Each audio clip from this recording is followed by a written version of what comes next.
Hi everyone, this is Educator's Voice.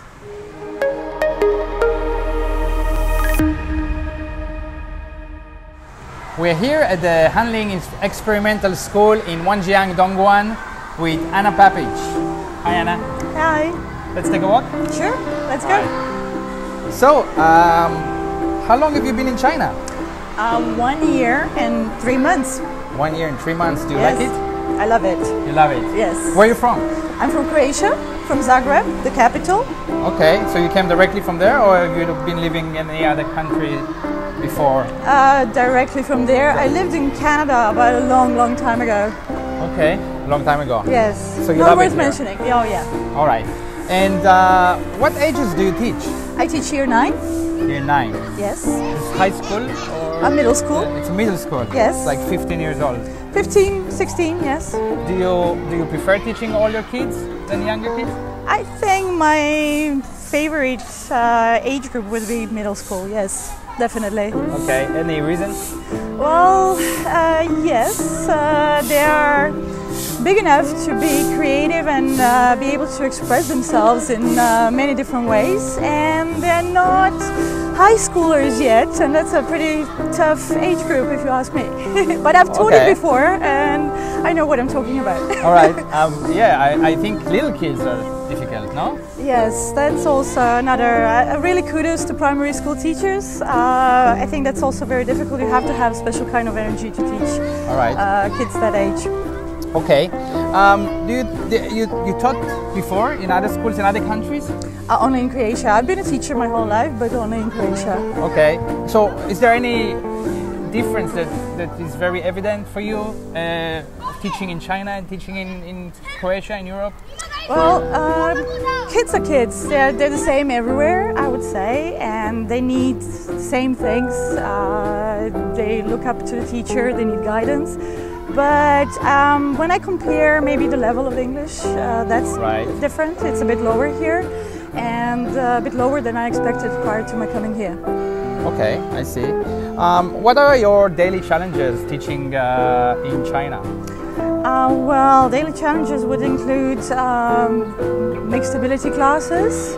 So you have to differentiate, and you will have kids whose English is really amazing in class, and then you will have kids whose English is really low, and that's one of the biggest challenges, and sometimes with some students motivation.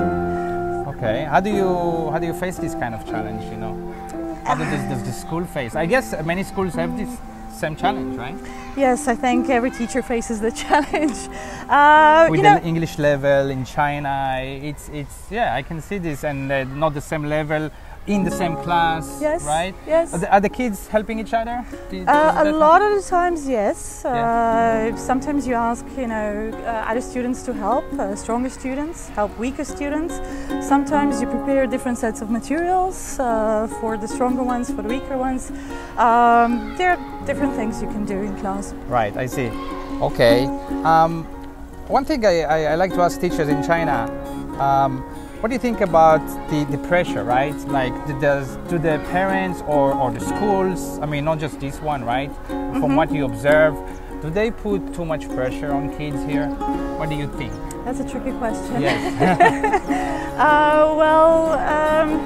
When it comes to Zhongkao and Gaokao exams, I think they do. They put really a lot of pressure, but there are also students who don't take those exams, and they don't even try, some of them. I don't know, maybe they rely on their parents too much. Right. But then again, you have students who don't prepare for those exams, and they're still very hard working. I guess it goes back to the family and how you are raised, right?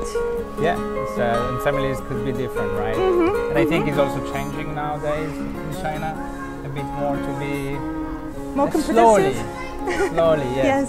So, okay, how do you, one of the difficult parts of being a teacher in a classroom, from what I see, is discipline, right? Kids don't listen, they run around, or how do you deal with discipline? How do you?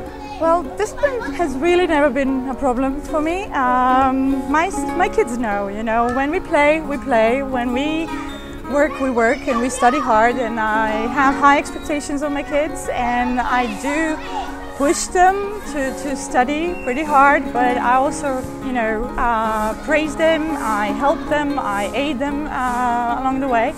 And if I have, let's say, a problem with a student and nothing is working, then I will, speak to that student individually outside of the classroom so that he doesn't lose face, and try to deal with the problem, try to connect with the student maybe in a different way, right. Because not everything works, not the same approach works for every student.